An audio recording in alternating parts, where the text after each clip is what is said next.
So what we did now is we're gonna have red carpet from the sliding gate, the back gate. We're gonna be in the back. Oh yeah. So that back sliding gate, we got carpet from the gate all the way up to the ramp. Wow. Then we're gonna have another slab of red carpet that goes to that ramp, and then there's another one that goes up the ramp. So there's gonna be another piece of red carpet up there, and then we have another 2 pieces of the carpet here because we're gonna have the DJ facing the street. Then you're gonna have the backdrop facing Union Street. Then you're gonna have the 4 people on the red carpet. Wow. Now, mind you, it's 12 feet that way. Yeah. And it's 60 feet that way. Right. You know what I'm saying? So it's gonna be a lot of red carpet, plenty of places to stand, talk. Right. Interview, because you're probably gonna interview like 4 times before you even get to the door. Okay. You know what I'm saying?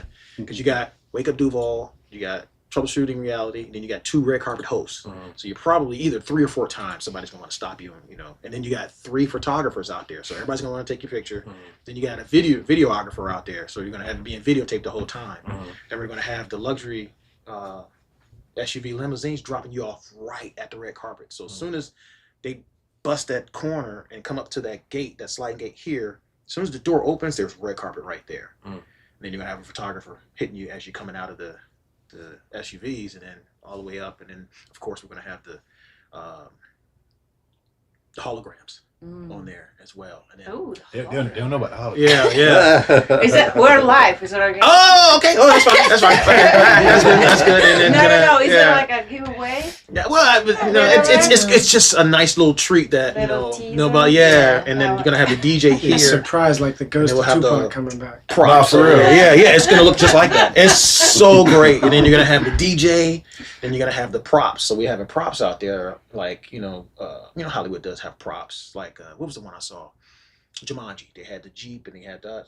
So we're gonna have your bench out there with the gavel and the bass, and you have your And roll. kids that people can watch. Yeah, Watch my kids. I hope not.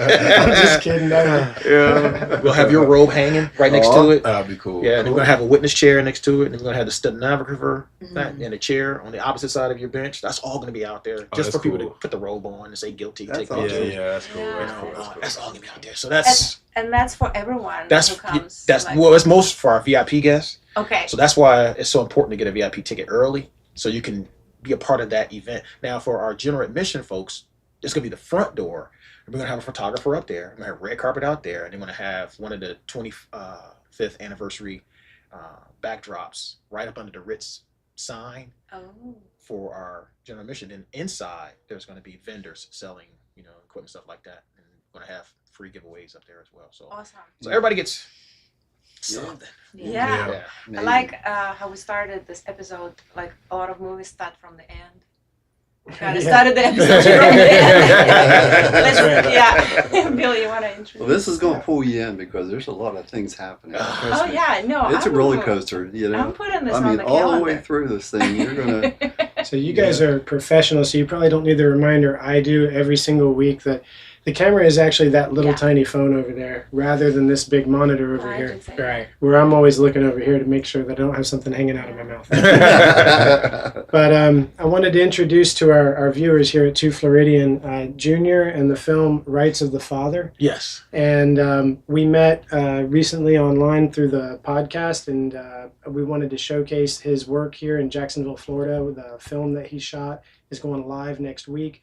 It's I've got a lot of intricacy. There's a lot of going on with the plot. There's a contest to see who you're pulling for, whether you're pulling for this whether the man or the woman in this case that is a dispute between what's going to happen in their relationship. And I'm going to let Junior tell us more about it because I've only seen the trailer so far. The movie is all hush hush until the opening night. So I don't know the ending or what happens, but Junior, why don't you maybe introduce our cast members that are here with us and tell us a little bit about the movie. I appreciate it. Thank you for having us all here. We're just stoked to be here on your podcast, and the hospitality since we've been here has just been just ridiculously amazing. So we just appreciate you guys. Thank you, Junior. We're glad to have on a whole different level. So our cast is here. We have Greg Blue, who is playing Raymond. He's our lead, along with Darcy Stinnett, who is playing Rose. All right, and then we have The judge, yeah, my man Dean Felipe, and for us to have everyone here, this cast is such an amazing cast. To work with them as a director was just an absolute joy for me. I thought it was unfair for me to wake up in the morning and be so excited to go on set because I get to work with them every day. You know, the days that we worked, we basically filmed on a Friday, Saturday, and Sunday. But there were times that we worked, you know, in the middle of the week when we had time to do it and things like that, and or when we traveled to out of town to do the vacation scene. It was just a joy for me, and I was just so happy to be on set to watch them take these words and bring them to life. And How long did you spend filming it? it took us 5 months. 5 months. About 5 months. It would have took right around 3 months, but we went right through a holiday season. Okay. The holiday season, and Is but- 3 months expanded into 5 months? Is that what most people should predict if they've got a 3-month plan to film a movie? hey, if you're independent, you're gonna plan for something. But trust me, it weighs in. You have to be prepared for it as well. Okay. Yeah. But to have Greg and Darcy on set was just an absolute joy. They're so talented together as a team. It was just great to have them in front of the camera, have them bring your words to life, and then go and edit and see this masterpiece that they put together. Yeah, so it was great. Awesome, Jimmy. Yeah, yeah, you're so humble. So like the production took, right, 5 months, sorry, and then like of course the editing, and that's so when did you start? We started filming November 3rd, Okay. and it was it was funny because I started in the courtroom. I wanted to get the courtroom scenes out first because they were the longest, and I'm gonna let them tell you how it went, but it was You were actually funny. in the Duval County Court. No, actually we went out to Green Cove Springs. Okay. And we used the historic Okay. courthouse they have out there. Oh. All right, It but was- it's an actual courthouse. It's an Is it actual actors courthouse. and everything. Yes. Okay. Yes. So some people might recognize it. Oh, they're gonna recognize it. They're gonna recognize Unfortunately, it. they'll be like, Yeah, unfortunately, in yeah. flashbacks. Hopefully not. Hopefully not. Weren't you in front of me? Very likely. I have trouble remembering all my judges. But it was great. We had them there, and some of our explosive scenes was like day one. And I'll let Greg and Darcy tell you how it was to hey, how you meet you? Nice to meet you. Gonna, you know, and start Yeah. going after each other. But they can tell you how it was day one. Ladies first. Okay. So yeah, it was interesting filming this movie. It was a heavy plot, but it had its ups and downs. But yeah, it was like, hey, how are you? I'm Darcy, and then he's like, hey, what's up? I'm Greg. And then the first day on set, we had to like tempers are really high, emotions were kind of flaring, like it was really interesting to have to dive into like that because we didn't necessarily start from the beginning of the story. We kind of dove from the middle and we just kind of like picked it apart. Is it hard to turn it off and on? Yes. That was my actually question. Like, how deep do you go into character once like the camera's off? You're like, I hate you. Or something. Yeah, for sure. So like, yeah. because I know that a lot of actors they actually, they read about the character, they try to like mimic the the clothing style, the routine, the way they speak, the choices, the posture, everything, right? How they interact with other people. Yes, ma'am. And sometimes they get stuck. Yes, yes, ma'am. So was that the experience? Yes. To a degree. Yeah, it was a lot of having to calm, like there were moments where after certain takes you had to give yourself a minute because you know it's fake, Right. but you're already there, like your emotions don't know. Right. The nervous And system so is like the nervous system, yeah, and sometimes like you might have to like hang on to someone for a minute or have someone rub your back or hold your hand or like help you breathe. Mm-hmm. I was grateful. I was grateful for like how we filmed it, you know, like because it kind of just, I wasn't like beating around the bush with my emotions or having to tap into my emotions. Like, no, like we jumping straight in day one, day two. Okay. Like, get emotional, man. Did it like, get out of your head. Can I ask a personal question? Sure. And you don't have to answer. So was it like was it like almost therapy for you to be acting in this movie? For you as a person? Absolutely. Cause I was in a weird space in my life at that time when I first started filming the movie, and it was just very therapeutic to be doing something that I genuinely love to do, something that I just beat around the bush for years, doing, or just not doing other things, just to kind of like, oh, I don't think I can be an actor, or I just think, or maybe I'm just too big for it, or I don't have the face, or I don't have the characteristics for it. But you get a lot of I guess self-esteem, or you get a lot of pride from hearing people you don't know give you compliments, are performing a scene, and then you're done, and you might throw yourself in the corner until somebody walks up to you like, man, you did that. I felt that.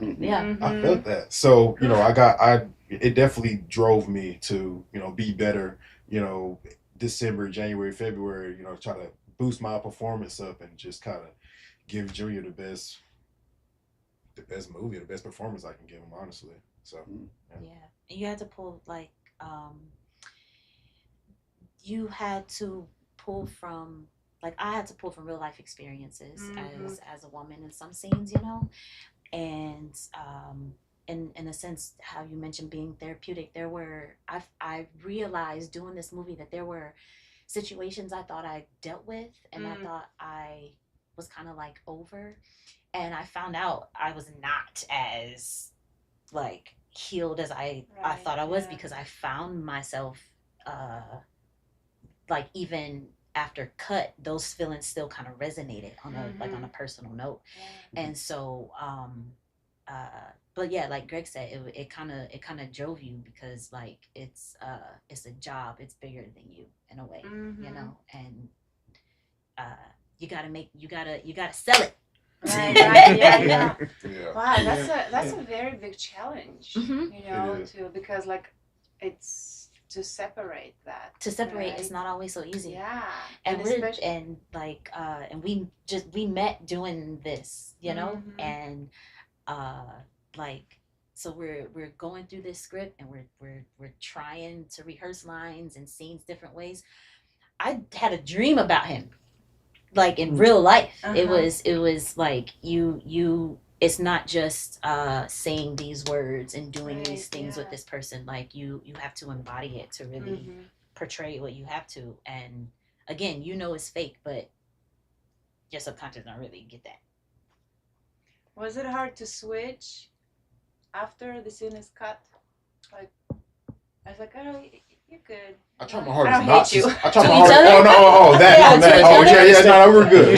Yeah. No, there were even moments where, like after he was like he would be like, "You good? Like you did great. Are you all right? Are you okay? Like we get it. Yeah, and like because it'll be times where I'll feel her emotion, to where I'm like, I don't know if that's like real or fake or not. So when we cut, I'll be like, "Are you good?" Just to kind of just hold each other, make sure we're in a good space. Because if she's not in a good space, I can't be in no good space. Right. It's a domino effect, and it's a mess. But, I like the irony of it. The irony is beautiful, that you're acting, so you're doing something that's not real. It's not your life. It's somebody else that you're portraying. So you're acting, but to deliver it, to act well, you're making something real, and you got to feel it, and it's got to be real. You have to find your hardest to like relate to it. Whether it's like you just don't know this guy at all. I just don't know what he's like. All the stuff he's going through, I've never gone through none of this. I don't want to go through any of it. But it's just certain small things that in your life, your personal life, that you have to.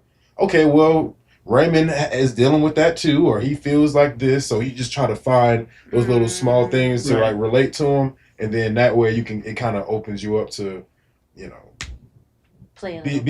a better character. Honestly, be more natural. Honestly, that's all it's about, really. And see, that's so important, because a lot of people are going to relate to that.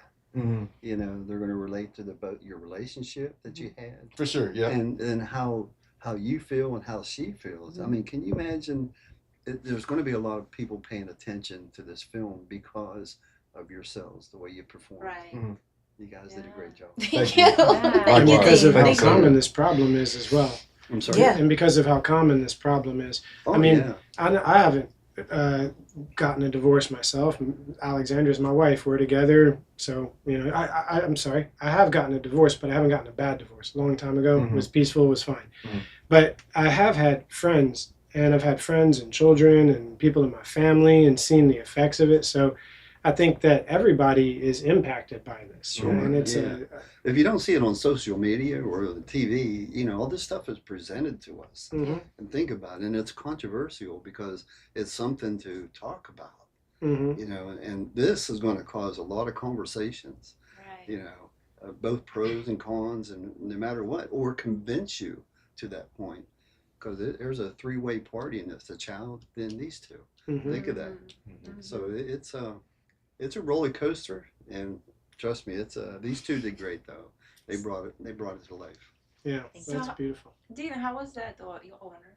I'm sorry. Your owner? How was that for you to play? I love doing it. When Junior talked to me about it, then I saw the script. I thought, oh my goodness, this is reality. And it touched me too because of some personal things as well. And then I see what's going on in the world, the Right. aspects of how heavy duty looking this way and that way. But to me today, there's no balance, fairness. And that needs to be the talk about. And this film is definitely going to bring that to life. Because I just think, to be honest, there's such an unfairness. There should be a balance between the father and the mother and to the child to that extent. So is this going to bring about a conversation? I think so. And do we need to change the laws in that regards? Yes.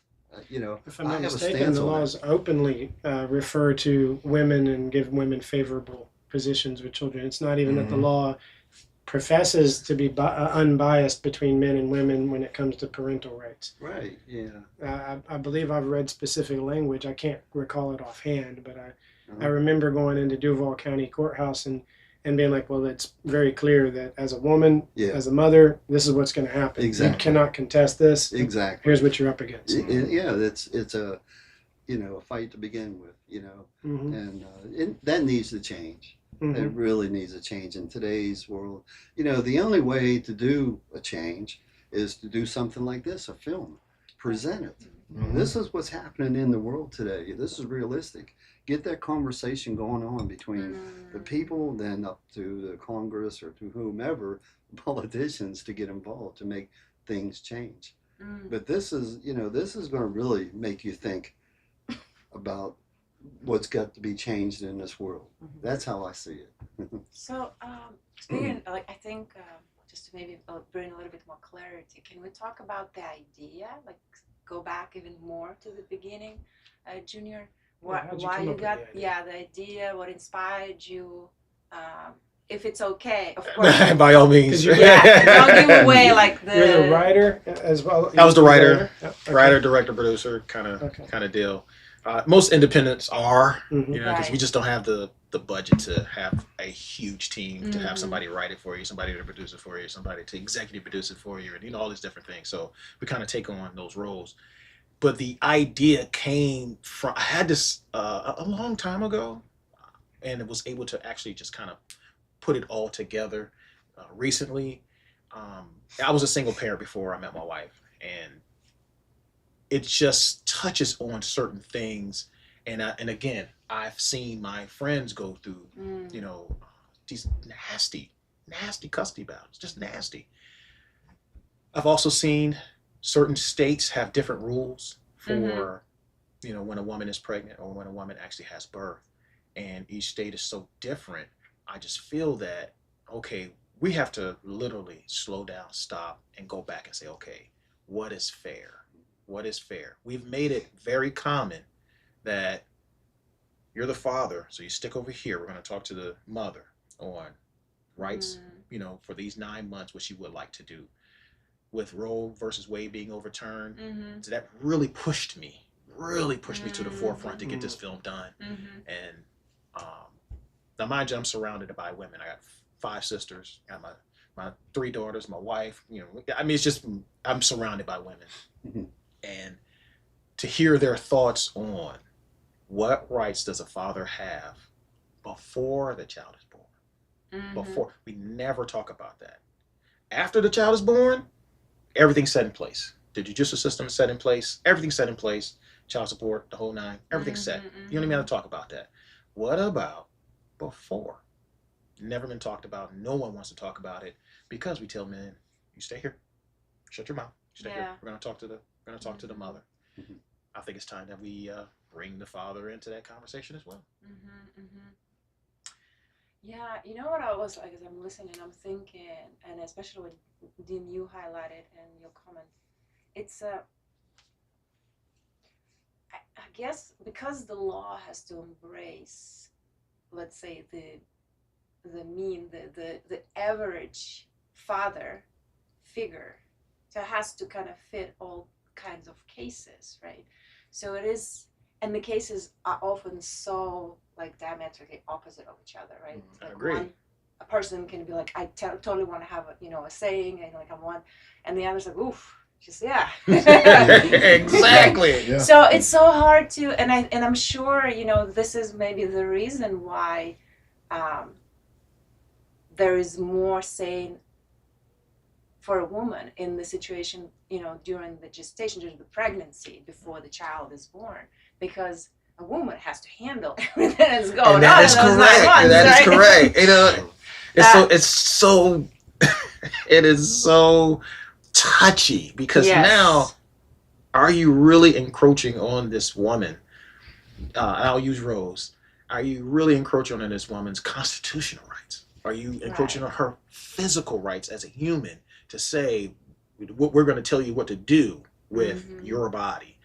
But then you just flip that card on its edge and say, okay, I am now a father. You hear all the time, we're pregnant. We're pregnant. We're Yes, going to have we this. are. Yeah. So we're pregnant. But now I, as the carrier, get to destroy all that if I want to. You have no rights to say anything about it. But after the child's born, you either a great father or you're a dirtbag. You know what I'm saying? One of the two. Right, So it's like, where do we find that happy medium in between there? And that's what Yeah. this movie is going to get people to start talking about. In your personal opinion, do you think it's possible to find that happy, middle ground? Yes. And my happy medium is going to be, I can't believe I'm going to say this. I can't believe I'm going to say this. The happy medium in there is going to be less sex. Less Sex. Just in general? Just in general, because now women are going to be, say this movie came to fruition. And it's just the things that happen inside and you see all the intricacies of this movie. Women are going to say, you know what? No, unless you are my husband. No, I'm not going to put myself in that position. What if it doesn't work out? There you go. No. What if sex doesn't work out? It's like, damn. But then, We're not saying place, but this is not working. Okay, so on that, right? Because that has I thought this would work. Change yeah, all right. Let's go good. Let's go good. No, because that's not the first time that's come up. Like that comment has come about, and I don't feel like that is the happy medium because as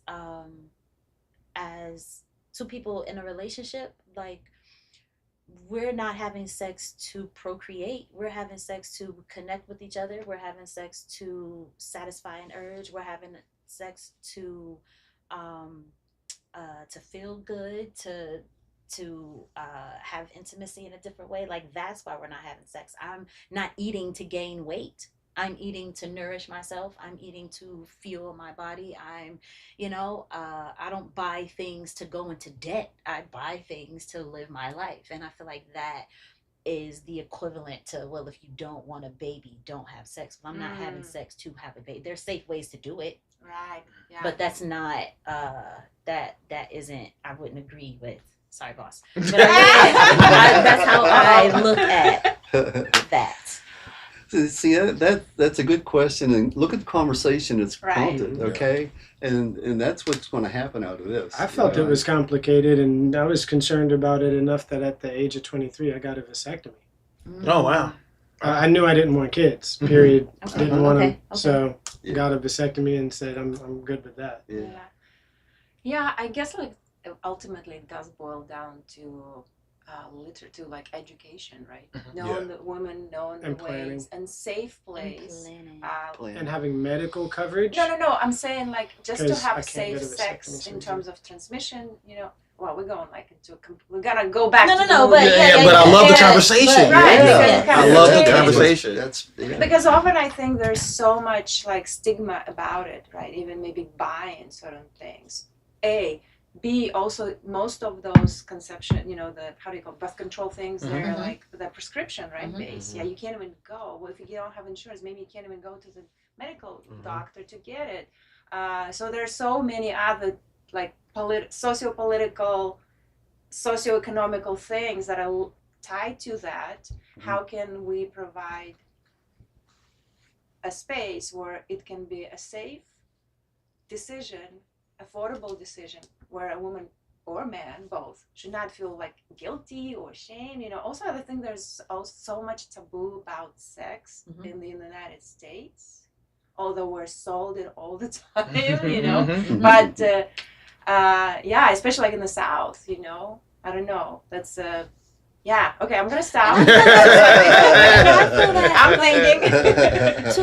Unless you are a part of a celibacy community, I feel like sex is important in relationships.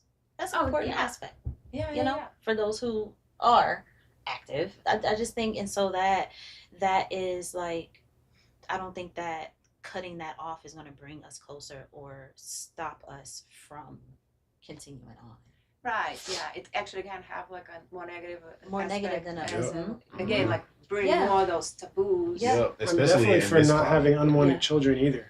I think unwanted children are also a tragedy. When you've got parents that maybe they're not ready, or for whatever reason, or they don't ever want children, and then they're having a child and they're not doing it well. That's a real tragedy as well. It's a disservice to the kid. Right. Yes, and that's a third party that you didn't mention. Like we always forget about the child, right? Who like brought into this. If you There's think actually about the Roe versus Wade that's happening now, I don't think it's over with, because it's going to come back up on this next election. Absolutely will. There's a lot to even be worked out regarding the changes themselves. Like even the laws aren't set.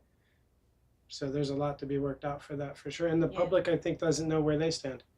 I think people are still figuring it out, because things like China are even reversing their one-child policy, and they're around the world, birth rates are dropping. People are having less children because of access to, generally access to medical care, access to education. Those things correspond in general around the world to lower birth rates. But there's also a slower urge in people wanting to have kids just because of the climate we're in. Like just as far as the economy, or even like what the war is going on. It's just too much going on. Like nobody wants to bring a kid into this right now, because they're just our future is just so uncertain. Like they don't want to take a chance. And that was my problem. Not trusting society was exactly. definitely my problem. I can imagine having a kid and raising a kid, and I would love that part. I just eventually they're going to have to go to school, and they're going to be around other kids, and that's the part I'm scared to death of. Yeah. Like school's supposed to be the safe haven. It's not even the safe haven anymore. Right. Schools are atrocious. Yeah. I remember I went to gladiator school, so that's all I learned. Gladiator school. The school I went to just had so many fights and shootings. That's basically what I learned at school, was how to fight and shoot. Defend yourself, huh? Yeah. Wow. Yeah, public school will definitely get you, depending on which public school you go to, it'll get you ready for the real world. Yeah, and that's awesome. Sadly, but yeah. Like I'm not born and raised here, so Where are you from? I'm originally from Central Asia, former Soviet Union. And I came to the United States when I was 10 years ago. As an adult, I already, lived there, lived in Russia, lived in Europe. And I came with a completely different exposure to... What was your biggest takeaway, like coming here and like realizing like, wow, they do this over here? The biggest culture shock. Culture shock, Well, I moved straight, so I came straight to Florida. Mm. I skipped like everything we know from the movies, New York, LA, right? Yeah. I moved straight to, in Jacksonville at that. yes, Yeah. and I think maybe one of the first things, and yeah, that kind of was not a shocker, but like, whew, this is here. Those giant billboards about "You Heard We Fight" and all kinds of things, you know. Like, really, this is. The advertisement? But then, of course, Yeah. well, it's the advertising, but what kind of, right? Like, people are basically making money, encouraging, taking the advantage of whatever loopholes are in the law, tying in this evil circle of insurance, medical system, pharmacy, and legal system into one huge sucker, right? And like, it's just horrible. It's like, it's literally putting people against each other. Like, we may be driving fine, being okay on the road, but if I suddenly hit you at we had this incident, 5 miles an hour. Yeah. Everybody's like, oh, my neck. I was like, really? I can walk faster than right? Yeah, we had a 5 And mile it's just accident that suddenly terrible. resulted in more injuries than the hospital had ever Yeah, seen. Exactly. Are you guys okay with cats? I'm cool. You're not allergic to cats? Oh, no. I blocked Okay. the door, but she's broken in. She Yeah. figured it out. She's like, ooh, You want out already? I think Yes. she already wants out. She's like, I Yes, didn't She has so some many realize. people. Okay. Yeah, I think that to me was the main, maybe, like how it's, and it's normal, you know, like, because there are so many of them, and it's literally, it's resting on the fact that people will do this. Yeah. They will go to take advantage at a maximum at their neighbor. If it comes to that point, maybe the family member. Yeah. And it's just the automobile, but like there's so many. And when other it's things. financial, I can even kind of write it off and be like, okay, fine, it's money games until they sort it out. People will play money games, but sometimes people are hurt. And then it's really unfortunate because you're skeptical, or people don't want to help. There's hit and runs. I was hit pretty badly in Amsterdam. I flipped all the way over a car. Wow. And they slammed on the brakes and came back, and I was standing on my feet. I literally had a joint in my hand that was still lit, and I was like, I'm good. And they're like, no, you should go with us. You got to go to the hospital. You won't realize till later. I'm like, I know, I'm from America where this is always a big deal. All the But time. I know, yeah, I hear about it every day. I'm like, but I'm good. I'm sure I'm good.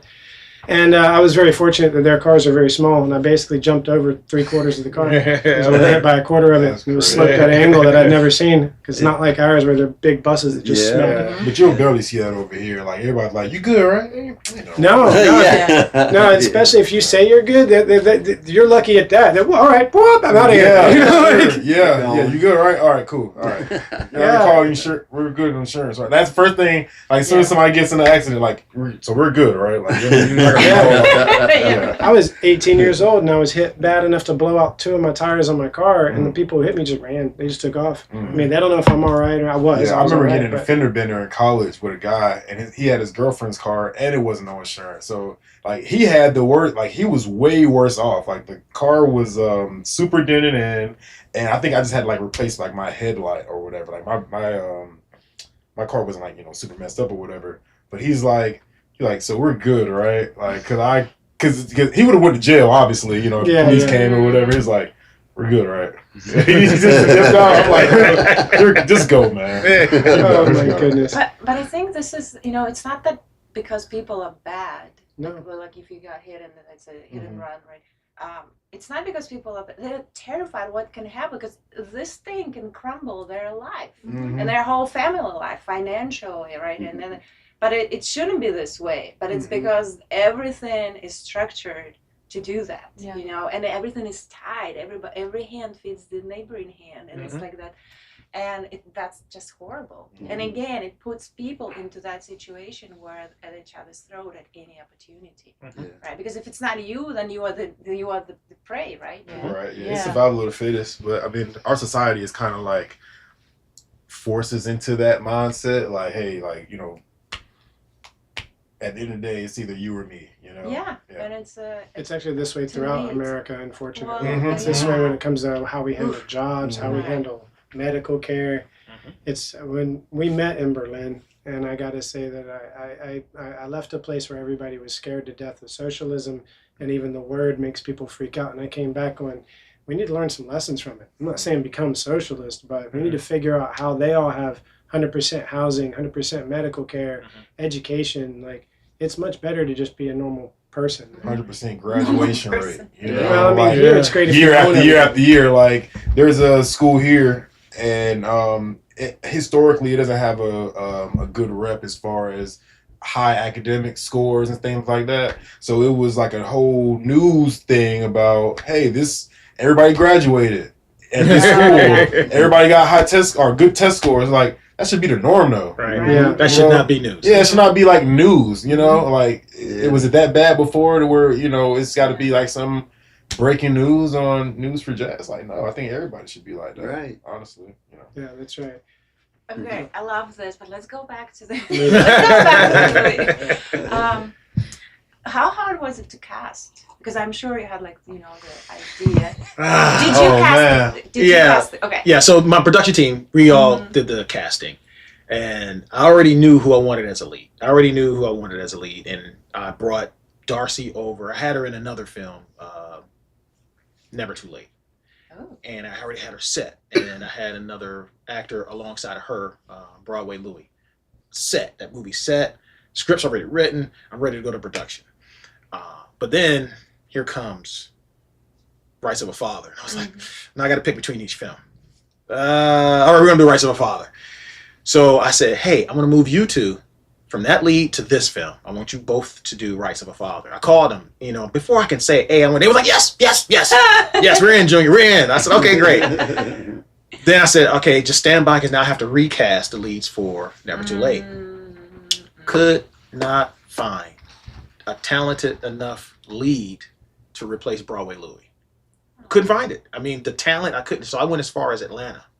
And I started casting out my net as far as Atlanta and Alabama. And I just couldn't find it. Yeah, it is. I couldn't find it. So I said, all right. So I had to move Broadway back to Never Too Late. So I had to move him there. And that's now I have to cast the lead for Rights of a Father. So we did a casting call downtown at North Market Street, right down there. And still didn't find the lead. Found all the supporting around and everything. I was still Raymondless, after the casting call. And then I remembered I had a bunch of, managers reach out and say, hey, if you ever remember. So we started calling managers and saying, hey, is your actor still good? And they were like, yeah, let's do a Zoom call. So I did about 4 or 5 Zoom calls. And then my last Zoom call was with Greg Blue. And I got with his manager, Jafina, and we did a Zoom call. It was a wrap from there. I was done. So now it's time to find the lawyers. And we found Julie Jones. Are you from Jacksonville? Yep. Born and raised. Yeah. Just because you talked about the Zoom call, so I didn't. Oh, yeah. Born So and maybe raised. you were somewhere else. Born and raised. Julie Jones plays Jordan Moss. That is his lawyer. And then we have George Smith, who is her lawyer.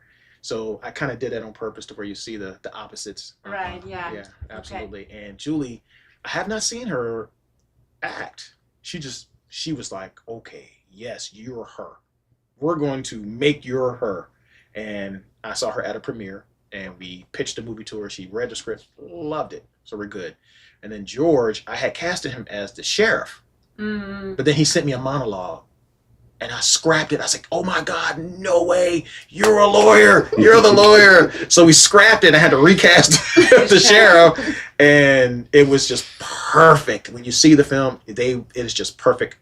The 4 of them. And then we tie this whole thing together with one big bow when we brought in the judge. I've seen Dean. I've followed his career as well. And just look at Dean. Dean is an absolute judge. Yeah. It was time for us. Judging us right now. Oh my God. It was crazy. Just kidding. It was days we were in the courtroom and people were like, is he a real judge? I wondered. I wondered as well. I said, as far as I know, no. But it was great for the casting to get everybody together. And when you see this film, you're going to say they did a great casting job. They did a great job. Yeah, we had Richard Thornton there. We had Crystal Stallings, Michael Carter. We even had Rose there. We even had Darcy sit there and, you know, kind of give a wink or thumbs up or things like that, or a head nod.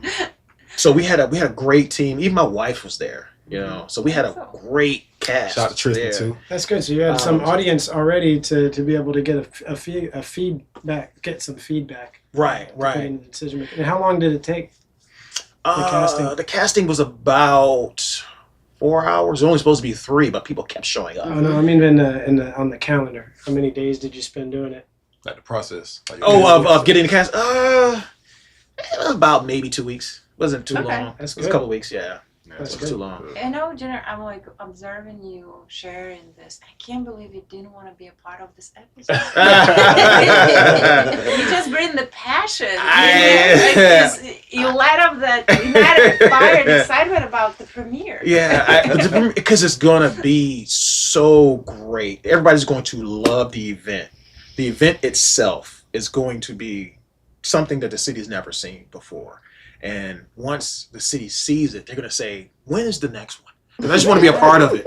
When is the next one? We set the tone. Yeah. That is, it just sets the tone, and I think it raises the bar for It does, us as it independent filmmakers to say, "Hey, do better. Let's just do better." And if you want Hollywood to come back here, then you have to put forth the effort of bringing Hollywood I'm back. glad you Yeah. said come back You here. gotta make 'em because wanna come Hollywood back. was Yeah. here. It started here. It started here. here. Absolutely. Like in the 30s, right?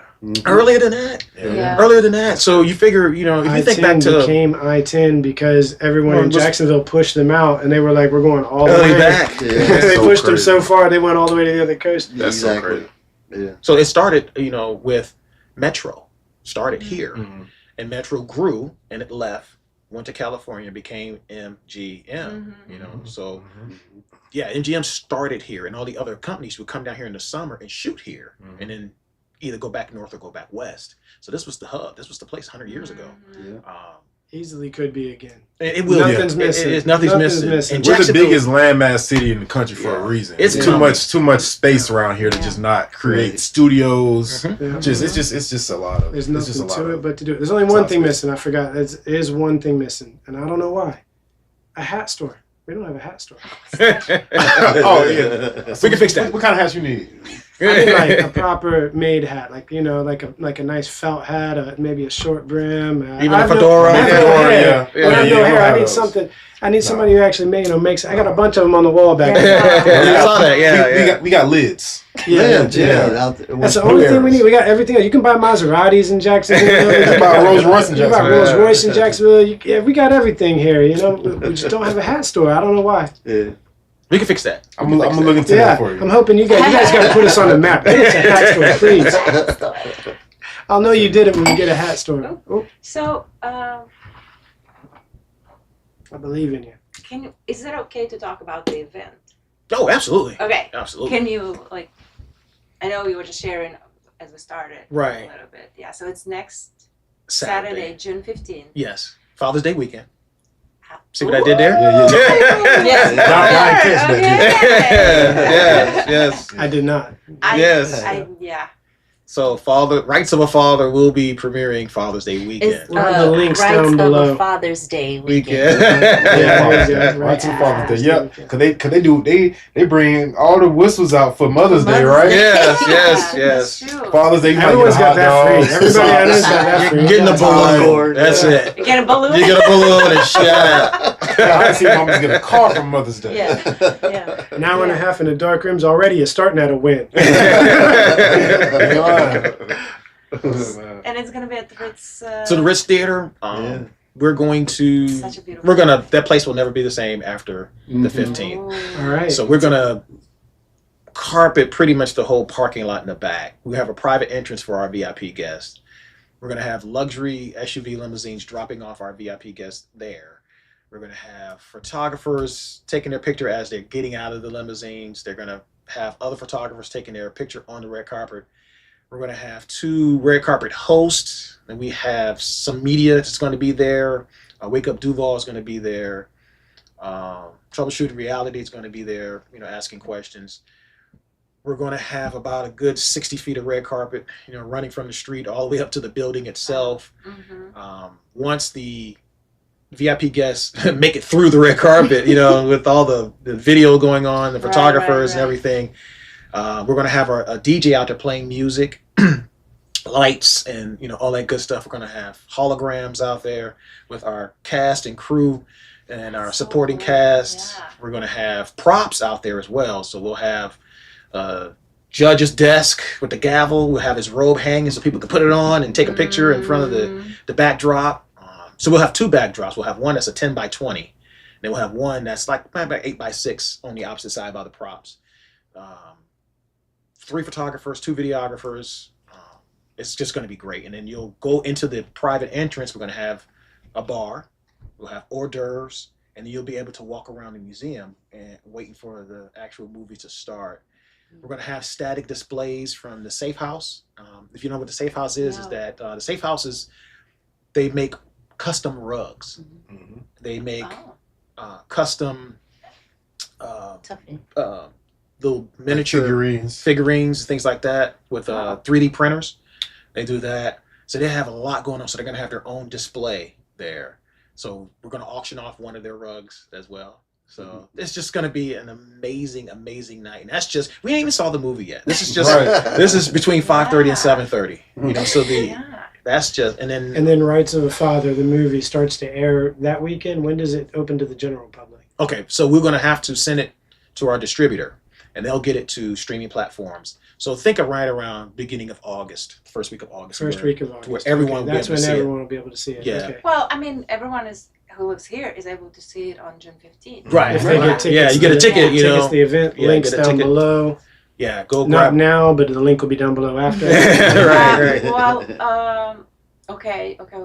So the VIP, do you still have VIP tickets? There's I selling think, out hot. 4 tickets left for VIP. And the VIP guests will they have an opportunity to interact with the Yeah, so there's a meet and stars? greet. There's a meet and greet Awesome. between 5:30 and 7:30. So you'll be able to meet and greet with the cast, the crew, and myself as well.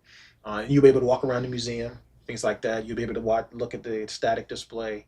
Then we'll all kind of funnel into the auditorium. I'll hit the stage. I'll thank everyone for being there. I'll, of course, introduce our cast and crew.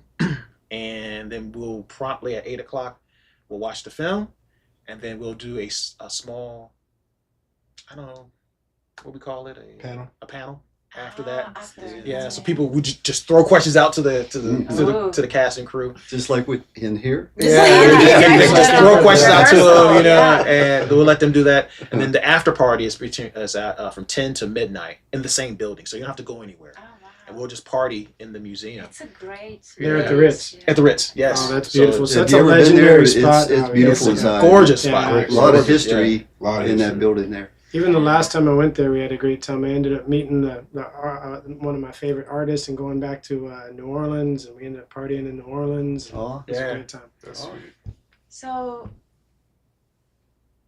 can I ask more questions? Oh, absolutely. Do you have questions? Yeah, absolutely. Yeah, ladies first. So, it feels like as you put a lot of effort and intention in the premiere night, not as much, but very similar to the amount of effort and intention and passion you put in the film. So what is the grand mission, the grand purpose or idea behind this? That's a great question. I love it. That's a great question. So our finish line, our end game is to propel our actors to the next level.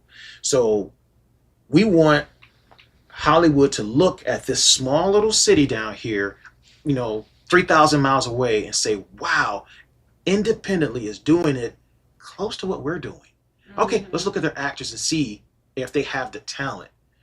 And this is just a springboard for our actors to say, hey, we're on display. Here it is. Now, here comes that phone call from New York, from LA.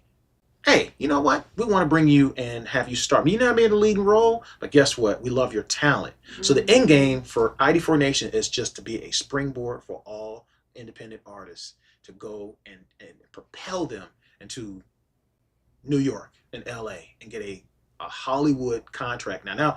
Hey, we had our contract with ID4 Nation. That's great, but now let's get those Hollywood contracts signed and get these guys in front of millions and millions That's a of cool people. concept, because I think a lot of people might imagine that an independent film artist always want to maybe stick to their own groove. Selfish. Or yeah. So I think It's a that's very really, unselfish man we dealing with. Yeah. Like, I think for that's real. really beautiful. You know, that you want to that you've got this vision to make an artist showcase and to highlight the artist this way. Yeah, there's just so much talent here in Jacksonville. It really is, and it needs to be seen. Mhm. And